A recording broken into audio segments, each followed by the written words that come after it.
focus this evening is on the widespread unrest that is currently underway in Pakistan. Before discussing this, let's take you through a series of events that has taken place only in the recent past. Tens of thousands of protesters are marching towards Pakistan's capital, Islamabad, as a part of a nationwide protest calling for the release of former Prime Minister Imran Khan. Now, this is in response to a final protest call made by the jailed Prime Minister. Imran Khan had asked his supporters to march to Islamabad and remain in the capital until the government addresses their demands.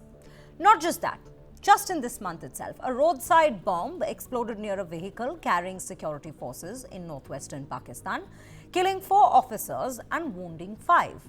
25 people, including 4 Pakistani soldiers, were killed at a railway station blast in Quetta on November 9th. At least 12 Pakistani army soldiers were killed in Khyber Pakhtunkhwa province after a suicide bomber rammed an explosive-laden vehicle into a joint checkpost and later beheaded. 42 Shia Muslims were ambushed and killed by gunmen in northwest region of the region's deadliest attack in the recent times. 7 soldiers and 6 insurgents were killed in fierce clashes in the troubled southwestern Balochistan. Terror attacks, protest march, calls for freedom from Balochistan, roads leading into the capital city blocked, police and paramilitary troops deployed, and internet and mobile services shut down. This is what is happening in Pakistan today as we speak. Prime Minister Shehbaz Sharif does not seem to be in control of the country. The Pakistan army is constantly being faced with slogans like "Ye jo desh shasti gardi hai, iske piche vardi hai." In fact, after Prime Minister Imran Khan's government was overthrown, both the Sharif government and the Pakistan army seems to be on the back foot. Terror attacks from homegrown terrorists like the TTP or Pak Taliban are on the increase and a regular feature, and the economy is in doldrums. So, is Pakistan imploding? And why is the Pakistan army on the back foot? And will Imran Khan be released? These are 3 questions that are looming ahead over Pakistan at this very given point. Joining me to discuss this are retired Lieutenant General Sanjay Kulkarni, Defence and Geopolitics expert, retired Major General Sanjay Meston, Defence and Strategic expert, Dr. Shalini Chawla, Distinguished Fellow Centre for Air Power Studies. Well, I welcome you all to the show and a very good evening to all of you. I will in fact come to Lieutenant General retired first, Sanjay Kulkarni. The very first question at this given point is, what is underway in Pakistan? We've seen 9 months of this government having taken over, and despite that, we do not see any clear political stance, any governance of any sorts, and at this point, it would not be very wrong to say the country going to doldrums. Thank you, Shah, and good evening to you. I think at the very outset, I think you summed it up very well, saying that is the Dashasdi ki piche, hai vardi. There is no doubt about that. That everything that happens in Pakistan, right from the time of 1947, it's always the uniform, the Pakistan army, the deep state, which is the only country in the world where the army has a country. Well, almost all other countries have an army, but this one is just the reverse. It has always been in power, directly or indirectly, and definitely through remote control at all times. So even now, Shehbaz doesn't have. Look at the chief of the army staff of theirs, Munir. What is he? He's supposed to be an old spice chief, so he knows everything about Pakistan. What is he? He is almost like a mullah who recites his Quran day in and day out without any problem. He's supposedly known for it. Good, excellent, he's good. But what has happened? The Pakistan army has totally Islamization of the Pakistan army took place and totally Islamic by Ziaul Haq, 1980s. What has happened thereafter? You see the dominating body over there. Which one is it? The Punjabis over there. The Fatah province, of which comprise this Quran province, where about 83 deaths have taken place now in I think November 21st, 22nd, 23rd, and before that, almost about 73 deaths took place. The sectarian violence between the Shias and the Sunnis, that federally administered area has become part of Khyber Pakhtunkhwa only in 2018. What's all this going on? It's primarily because no one is controlled. Yeah, until and unless Pakistan has stability, where can Pakistan expect foreign investment? And then what else is China doing over there? China is also protesting that their own people working in Pakistan are not being protected, and therefore they are interested in placing the Chinese PLA inside Pakistan to ensure that their projects along the CPEC are through, the projects of Gwadar are through. All this gives reference to one thing, that Pakistan is in a real turmoil. A playboy was Imran Khan. That is what everybody called him, a playboy. What is he called today? A Taliban. Imran Khan has become so religious. So all the madrasas there are sectarian bound. So you have the Shia madrasas, you have the Sunni madrasas. Everything from day one, the child is born till he dies. Whether it's schools, college, working, everything is sectarian. So if you have sectarian problems over there, then you have Punjabis in majority over there. You don't let anybody else come. You see what has happened to the minority. Like Leo said, the Hindus were totally finished over there. Even their own people, they would not want to have Ahmadiyya, they don't want to have Shias.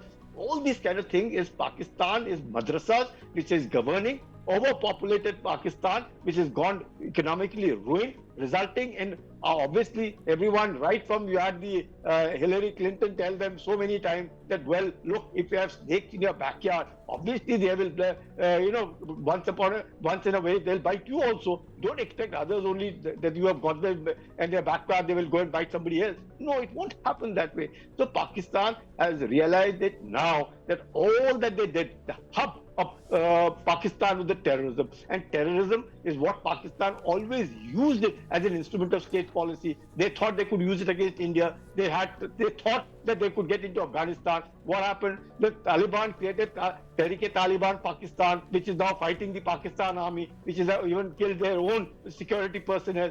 Just see what's going on in Pakistan. They are themselves to be blamed for everything that's happening in Pakistan. And who else?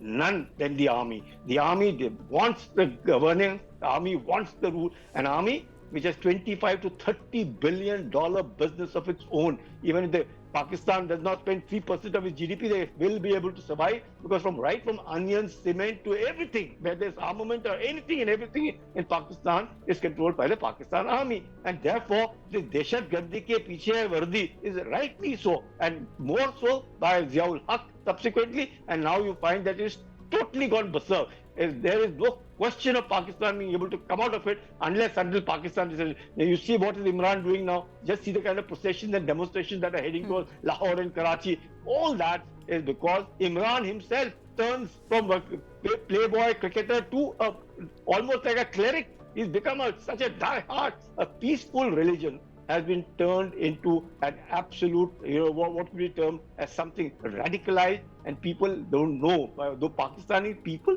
most of them, and some of them I think, are very, very forward-looking, but there is no place for them. There's no scope. It's the madrasas that are ruling. It is the madrasas radicalization that is happening. So good people are laid aside, and you find this all these sectarian violence is because of this radicalization, and constantly nothing but religion at all times. Religion has ruined Pakistan, has ruined the economy, and ruined the people. Have they no standing, and therefore Pakistanis themselves, the people, have to decide what is to be done. Absolutely. Yeah. Basing off what you've just said, I would like to go to Major General Sanjay Meston next. In fact, it is quite ironic at this given point that someone that we at one point are calling a radicalized leader, for that matter, it seems like the civilians, however, have started building a sympathy towards him.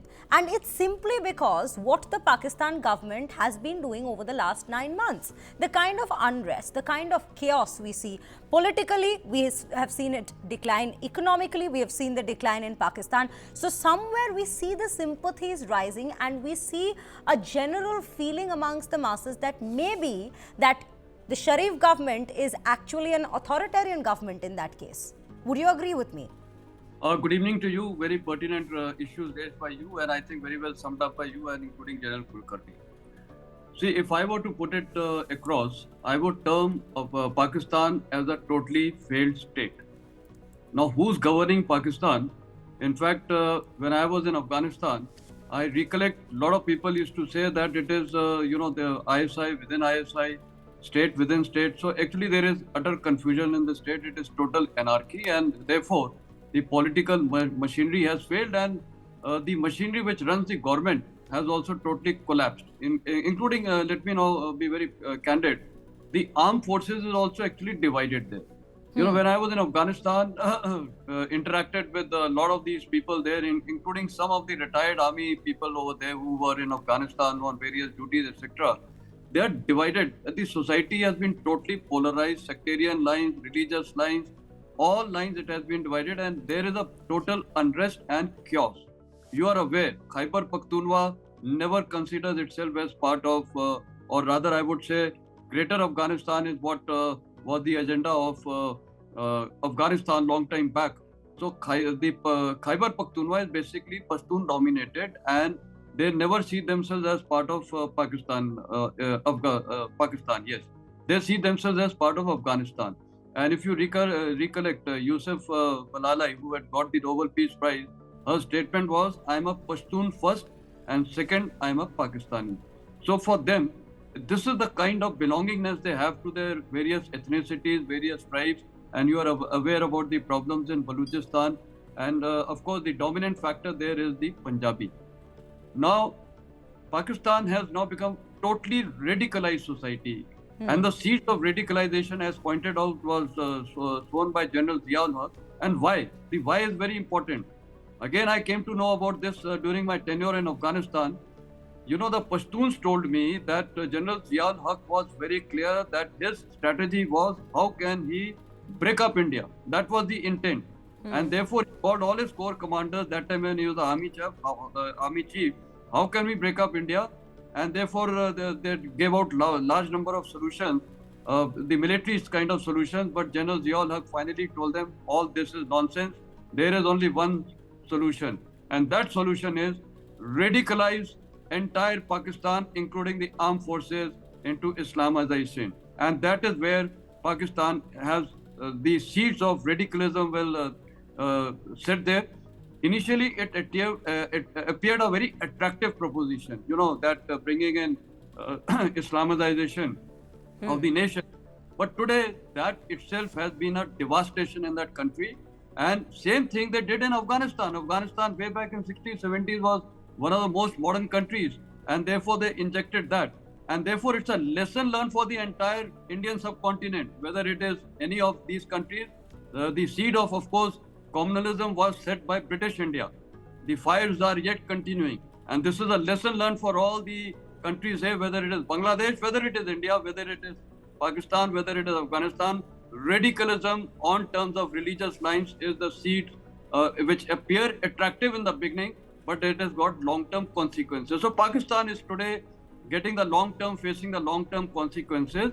And now your question, whether the Sharif government is now considered as part of the Pakistan army, and is Imran Khan considered as a savior? See, the people of Pakistan are fed up. I think I mentioned earlier also, the Pakistani people in Afghanistan used to tell me that they regret partition.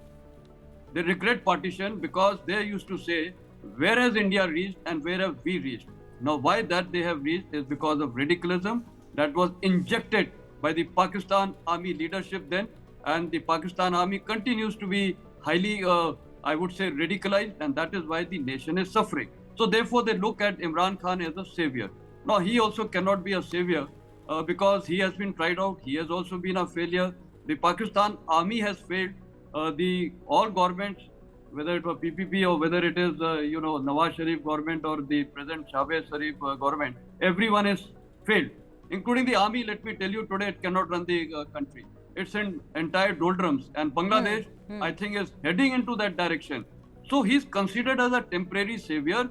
The country is heading for a collapse, and let me tell you, Khyber Pakhtunkhwa will break away, Balochistan will break away, the Punjabis and Sindhis will continue to remain. They will have their own fight. And let's not be surprised, the so-called Azad Kashmir, which they call the Pakistan-occupied Kashmir, they will also attempt to rejoin India.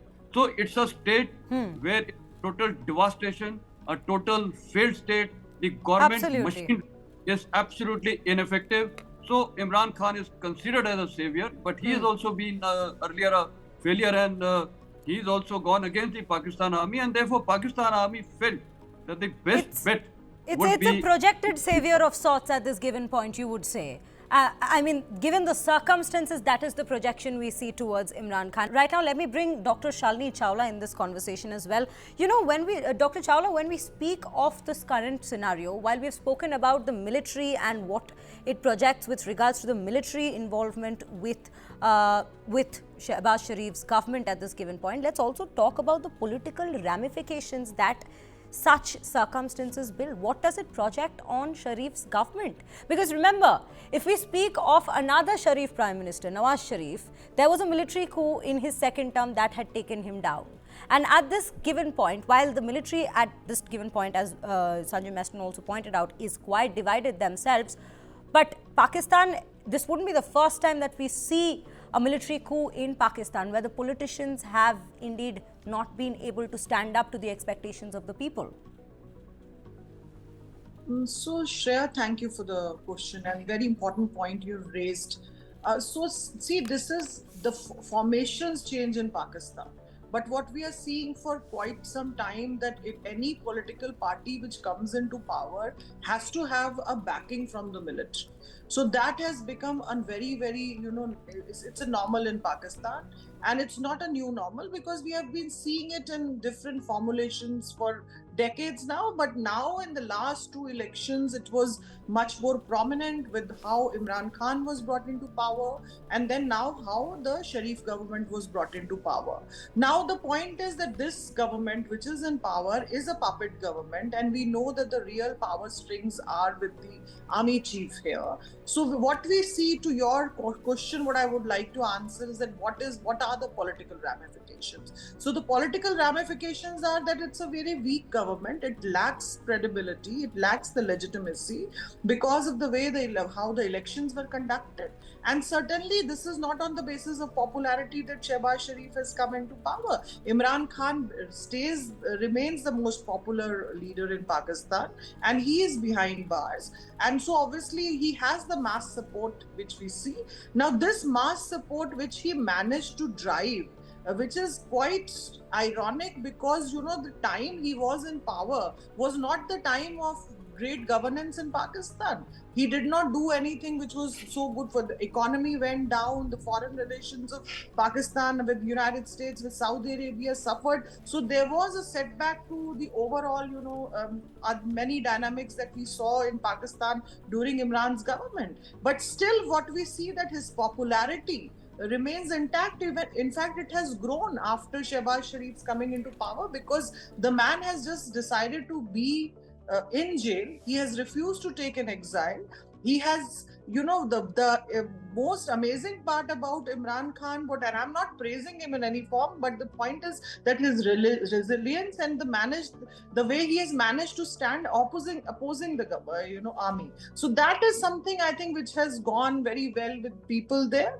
And Shehbaz Sharif government, because of the economic issues and the IMF loan which came through with so much conditionalities, those conditionalities included raising of the energy prices, raising of taxes, and all those has added to the woes of the people. Along with that, we have a lot of instability in all the provinces in Pakistan. Now, Absolutely. Balochistan and KPK, anyway, the security situation is such which army is not able to control. Sindh, anyway, there is that resentment because of the corporate, farming of Pakistan army, which is going to deny Sindh of water. And Punjab, anyway, we saw there was lack of support. So you have all the provinces which are in trouble, and we see this whole popularity of Imran Khan, which implies that it's going to be a weak government. It will continue to be like that if it stays in power, and it will stay in power only till the time it enjoys the confidence of the military like any other government. So how Right. long this whole romance between Asim Munir and Shehbaz Sharif lasts will kind of define the tenure of this government. Absolutely. And till now it will stay a weak and vulnerable Absolutely, government Dr. Chawla. which lacks credibility.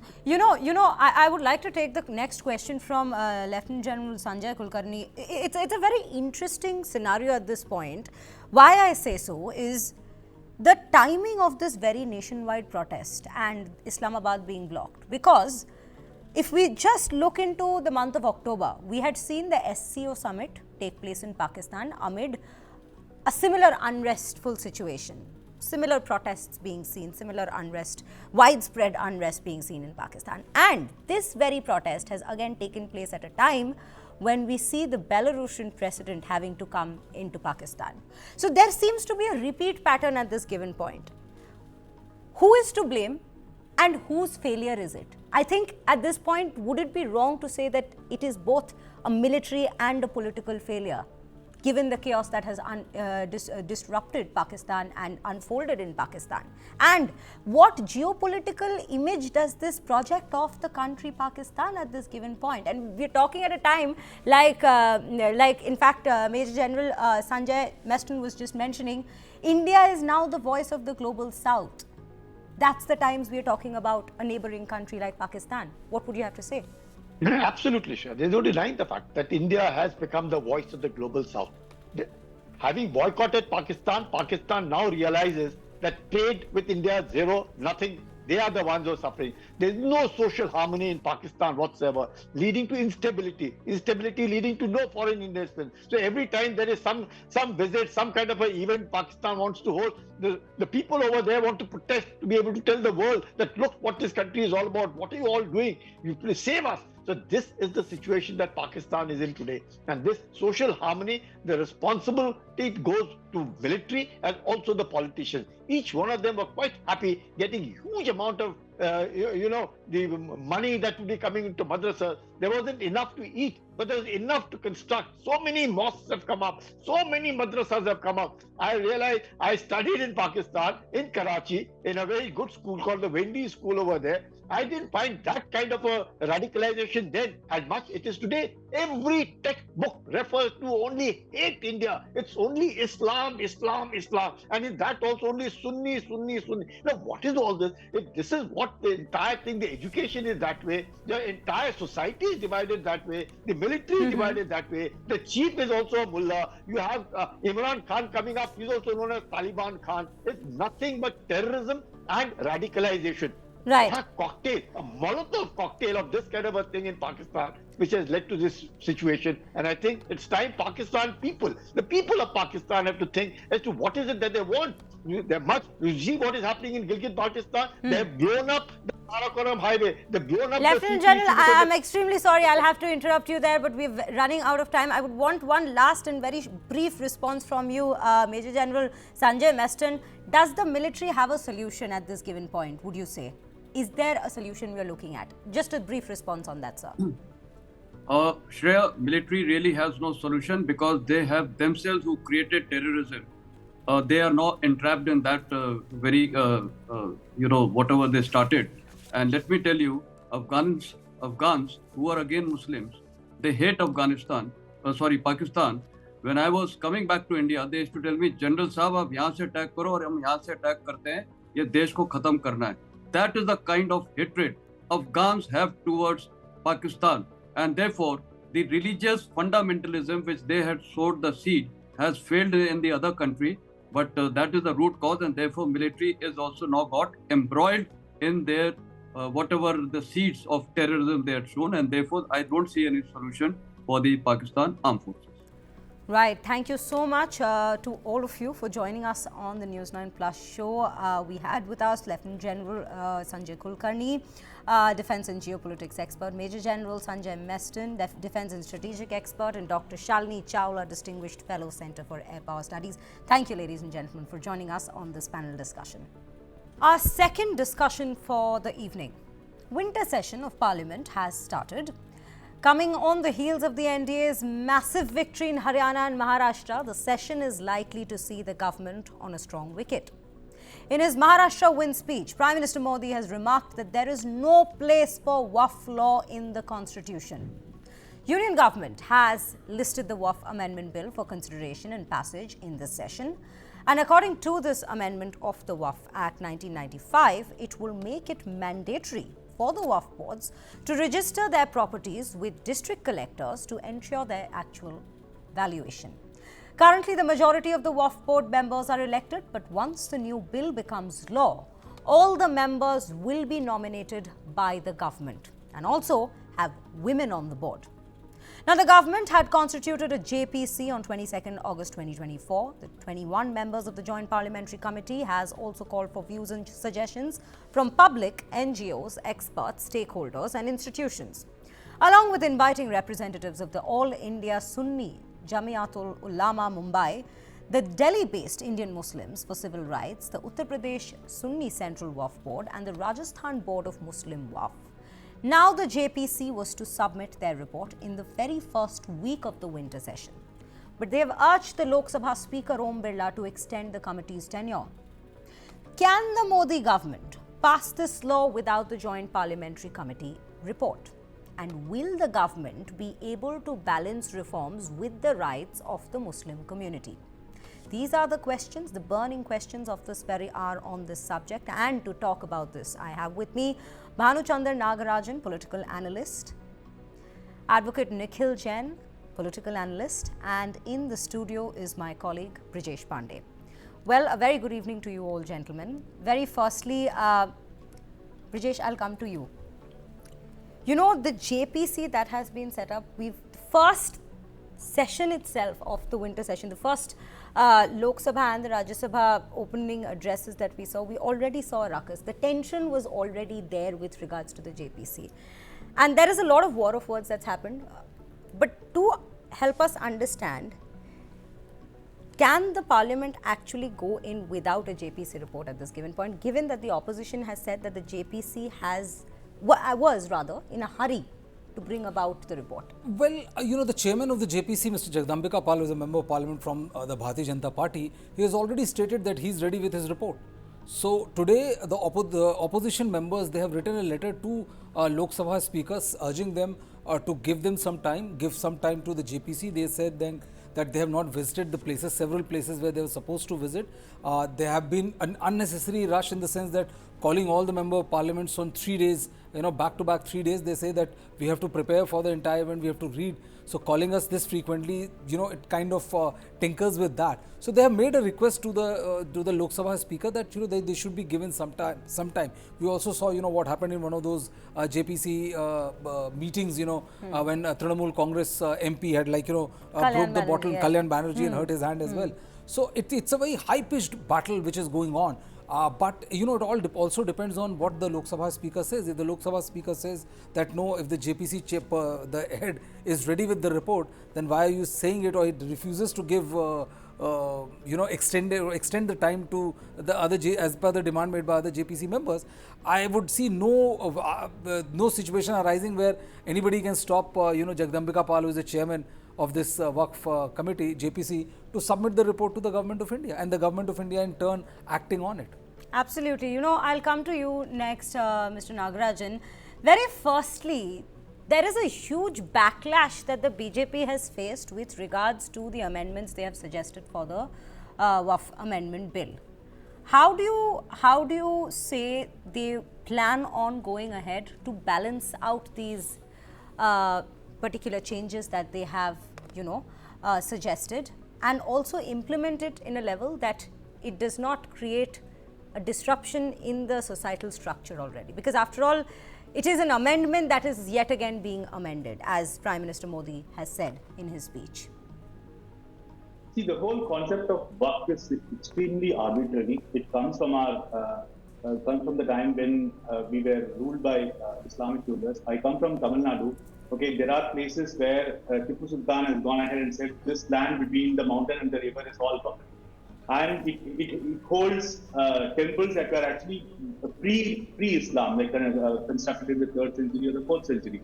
So it has been extremely arbitrary like that, and I think this is an attempt to correct it minimally, and it is extremely reasonable. The thing is, like the best way forward would have been to abolish Waqf completely. But if you look at it, the clauses are extremely reasonable and trying to make it secular. They are bringing in the collector to the fold. They are actually saying that the disputes could be taken to the High Court and so on. These are minor tweaks, and I think even if the opposition wants to play politics with this, I think it is going to be extremely unfortunate, and I think it will actually have a much bigger backlash than what we are seeing right now. Like what Vijesh was mentioning, Kalyan Banerjee made a mess out of it by actually making this violent, right? So I think like there are commentators that are saying that there needs to be a Hindu Waqf equivalent where an authority can say anything between the Ganga and the Sindhu will all be given to Hindus. So I think it is a very emotional issue, and what they're suggesting are very cosmetic changes. I think it should go through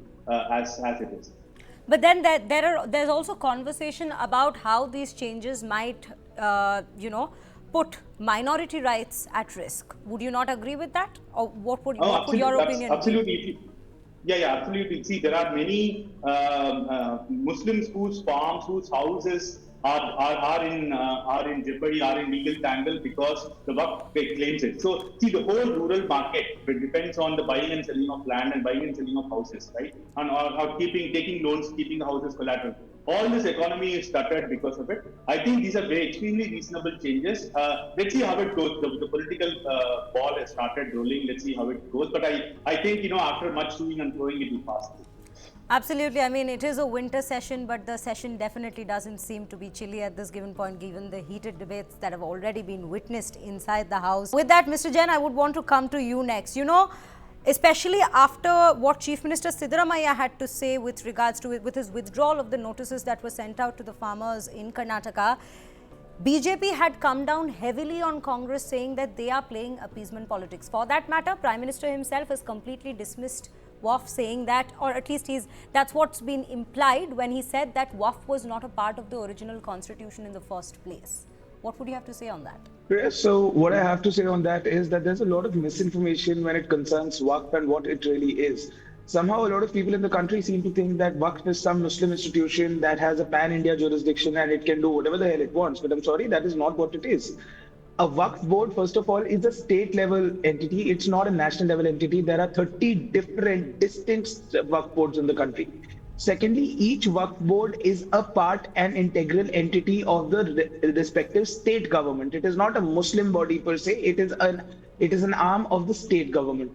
Thirdly, what really is Waqf? Waqf is essentially that under Islamic law, which precedes a lot of the statutory laws that we have, under Islamic customary law, if I am a Muslim and I want to bequeath a property that I own and I have the rights to, for the welfare of the society or welfare of the religion, I put it in Waqf. It is essentially like creating a trust. Hindus also create trusts. People from other religions create trusts. It's just that under Islamic customary law, there is a sort of a unified system wherein instead of creating an individual trust, I can give my property to the Waqf, and then the Waqf will administer it once I am gone. That is how all the Waqf boards combined in the country have such a large land holding of about 8 lakh acres.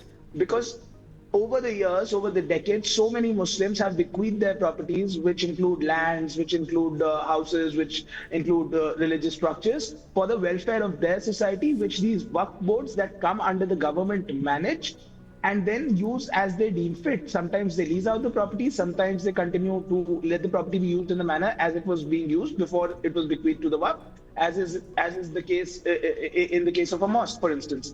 Now, what the Modi government wants is they want to induce an administration system in the Waqf board where you have non-Muslims. I really don't understand, why do you need non-Muslims? After all, the people who are being appointed earlier and who would be appointed later after these amendments would be Muslims. I don't really understand this entire hysteria and misinformation campaign that says Waqf can grab any land. No, Waqf cannot grab any land. Under Section 40 of the Waqf Act, the Waqf board does have the power to say that such and such land is mine, but if indeed is of the board, which is of the government, but that is not final. You can always go and challenge that decision in a Waqf tribunal. You can always go and challenge that tribunal's decision in the High Court and then to the Supreme Court. And a plethora of laws exist like this. Banks have similar, private banks included, have similar powers under SARFAESI, wherein if they produce a property papers of a document, they can say, I'm going to auction this property because the person has not paid me my debts. And If you have any grievance, you do not go to regular courts, you go to something known as the Debt Recovery Tribunal, and there's an appellate tribunal. Now, you are asking the Waqf board to register the properties that they have and get their valuations done with the district collector is extremely obnoxious, because somehow you're forgetting that the district collector is as much as an arm of the government as the Waqf board is. It's like asking the Ministry of Defense to go to the district collector and tell the district collector, boss, this is the cantonment land we have, please evaluate it. Why do you need to evaluate the lands that are to be used in perpetuity for a purpose as was written to the work? This entire misinformation that's happening, it's rather unfortunate. I don't think it has anything to do with the welfare of the Muslim community or having a rule of law. It is entirely political. So far as whether the bill can be passed or not, I think that would also depend on the pressures that the government is facing from its alliance partners vis-a-vis JDU and TDS, right? Because we saw how the Waqf bill was tabled during the monsoon session of the parliament, when it was about to be passed, but right before the passing, somebody gets a chit, and suddenly the decision is taken to put it into JPC for the very simple reason that there is a lot of uproar and resentment in the Muslim community against passing a law like this. And that would hurt the political fortunes of JDU and TDS, both of which do rely heavily on the Muslim votes in their respective states of Bihar and Andhra Pradesh. And because the central government and the BJP government stands in government on the crutches of JDU and TDS, they would not pass something like this. Let's see, like in winter session, if they are willing to pass it or not. But this is rather controversial, rather unnecessary, entirely political, and the Prime Minister saying that the original constitution had no place for a Waqf, that honestly and unfortunately shows to me how little the Prime Minister knows about the Constitution of India. It is what you call in law, in jurisprudence, as grand norm. Constitutions in a country are the documents that limit what the government can't do. They don't define every single facet of government administration. The Constitution does not talk about a DRT. The Constitution does not talk about a whole plethora of things. That doesn't mean they're against the Constitution. The Constitution doesn't talk about divorce. Doesn't mean that I'm not allowed to take divorce in this country. Like, that's laughable what the Prime Minister is saying. Very pertinent points made, Mr. Jain. In fact, I would come to you, Mr. Nagarajan, next with what he has said. The entire constitutionality that has been questioned with regards to this Waqf bill, as well as what is the need. After all, it is an administrative level change that we are talking about. Why involve religion in it?